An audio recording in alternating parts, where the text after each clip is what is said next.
Dear students, today we are going to learn about the dogmas of our faith, chapter 22, the creed of the church, the first part, God the Father.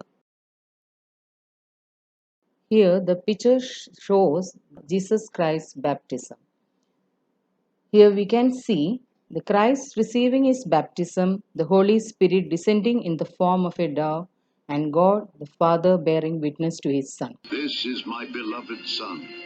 In you I am well pleased. That is, the presence of three persons we can see here: Father, the Son, and the Holy Spirit. Dear children, here we are going to start the Nicene Creed in detail. Nicene Creed is recited during the prayers of canonical hours, the Holy Eucharist, and the Holy Sacraments. It begins with: We believe in one true God, the Father Almighty, maker of heaven and earth. It affirms our faith in Father, Son, and the Holy Spirit as well as in the Church. Even though it is called the Nicene Creed, this creed of the Church was recognized by the Church in its present form at the Great Council of Constantinople in AD 381. The Great Council of Nicaea. There had been heresies in the Church since the New Testament period. Most of these heresies were centered around Jesus Christ. Jesus Christ is complete God and complete man at the same time. Some heretics condemned or belittled either of this nature. During the 4th century AD, the heresy of Arius created great commotion in the church. Arius was a priest of Alexandria. He was a scholar and an orator. He propagated monotheism.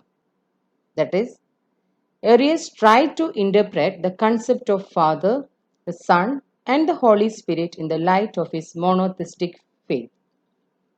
He argued that God the Father alone is the one eternal God, and that Son and the Holy Spirit are less in age and eternity when compared with the Father. Due to Arianism, a dispute developed in the church at that time. So, Emperor Constantine convened a general council in Nicaea in AD 325 in order to discuss and resolve the dispute. 318 church fathers from various provinces of Roman Empire participated in that council. We are continuing with this chapter with a new topic, that is Advocate of Orthodoxy, formation of two paragraphs of creed, epithets used to describe God the Father.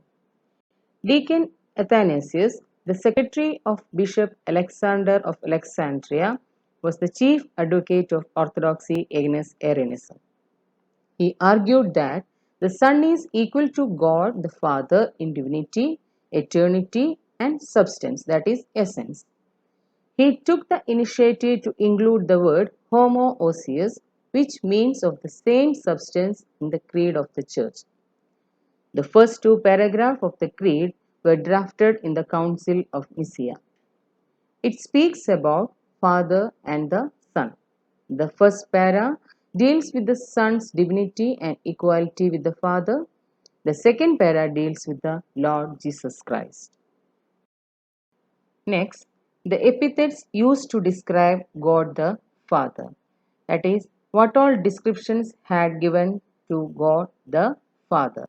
By proclaiming the faith in one true God, the Father Almighty, maker of heaven and earth, and of all things visible and invisible, the Church is affirming the faith in one God.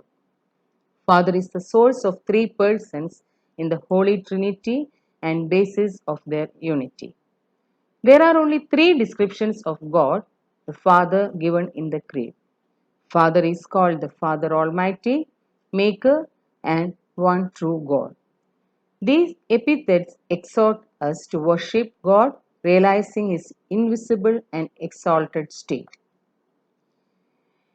However, in the prayers like the Premion of the Pentecost, Several epithets are attributed to God the Father.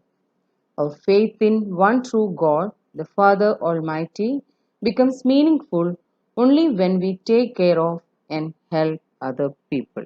Thank you.